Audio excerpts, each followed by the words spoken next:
Game Masters, the main way that we reveal information about the game world to our players is descriptions. Language is a critical element of gaming. It is no wonder that what we say, and maybe more importantly, how we say it, can change the whole experience of a gaming session. In this chapter, we will be reviewing 6 guidelines that will help you take your descriptions to the next level. The tools we will be discussing are focusing on perception rather than facts, specificity, describing rather than reciting, making descriptions personal, evoking emotions, and finally, using varied sensory descriptions. Let's dive in. Number 1, provide perceptions, not facts. It is true that as the game masters, what we describe is the truth of the game world. When the GM says there are 3 kobolds standing in the mouth of the cave, then, well, there are 3 kobolds standing in the mouth of the cave.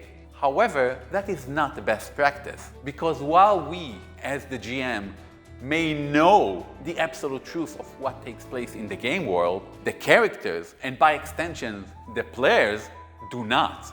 The players perceive the game world through their characters, and that is why we should describe the world as it is perceived by the player characters. We should be saying, you can plainly see 3 kobolds standing in the mouth of the cave. This reminds the player that what they know is only their perception. After all, there can be a 4th kobold hiding or standing a bit inside the cave or turned invisible. This is a good practice as it also helps you think from the player character's point of view. This helps enrich your descriptions. For example, from your vantage point in the tree, you can only see 3 kobolds standing in the mouth of the cave. See what happened? The players understand that the information they have is limited, thus raising the tension. The players may decide to relocate to a better position or reconsider their plans based on the fact that they have limited information. So remember, perceptions, not facts. Number 2, and one of my favorite words in the English language, specificity. Adding details makes anything you describe feel more real, because when we encounter any object in the real world, we are burdened with an enormous amount of information. We can always say that a knife lay on the kitchen table. But if that knife is important for some reason, then maybe we should say there is a black-handled knife laying on the table, its edge still covered with breadcrumbs, pointing toward the door. Whenever my party encounter a new item or location or character, I like to add at least one additional detail when describing them to make them more interesting and memorable. For example, the captain of the guard refuses to let you in. She tightens her yellow scarf and turns away. See what I did there? Perhaps the best example where specificity makes a difference is magical items. A +1 sword is boring, but Blade of the Sky Dawn, whose blue edge stays ever sharp, sounds like a completely different story, one that excites us. There is a great exercise to practice adding details when describing something. It's an improv exercise. Pick an item or person. For example, let's choose a shield. Now, let's describe the shield with one additional detail. You find a wooden shield. Excellent. Now let's add another detail of a different nature. We have described the material, so let's add something else.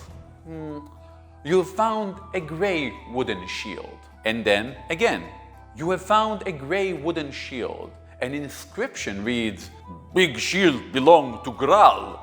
Now, we have an item that feels specific, rather than just a random shield out of hundreds of identical shields. Try doing the same with important items, location, NPCs in your campaign before the session, so that you'll get the habit and could do it on the fly when running your next game. Number 3, a GM does not read or recite. A GM describes. This is a common problem when running published adventures or when we write our descriptions in advance. When we have a written text in front of us, well, we have a tendency to read it. But reading or reciting tends to take us out of the moment. So, when I describe something in my adventures, I try to never look at the actual written descriptions on the page. One of the changes that took place in recent years in published adventures is the transition from box text, meant to be read aloud, to bullet point descriptions that the GM is expected to describe in their own words. So, when you are describing a scene for your players, I recommend focusing only on the important elements of the scene. Maybe a specific phrase or two for evocative descriptions. We have discussed this at length during Chapter 5, Prepping the Session. This is the moment when you take that prep and use it to make your descriptions count in the moment. To practice, I suggest standing in front of a mirror and describing scenes for your next session while maintaining eye contact with yourself. Number 4, make it personal. As a general rule, the personal is more interesting than the general. That is why we tell jokes in the first person. That is why we add names to characters. And that is why, "Hello, my name is Inigo Montoya, you killed my father, prepare to die," sounds way cooler than, "Hi, you killed a lot of people, I'll kill you." You can make your descriptions more personal by adding elements that are personally important to your player characters. A burnt down orphanage is a disaster, but if your party has a cleric of the sun god Pelor, then the wreckage of Pelor's House of the Parentless would make it more personal. When we want to describe a room as having a great smell, we could simply say it smells great. But if we will pick a metaphor that works well on a personal level with what the character likes, that would make it better. If your party's druid entered the royal hall, you can describe it as smells great.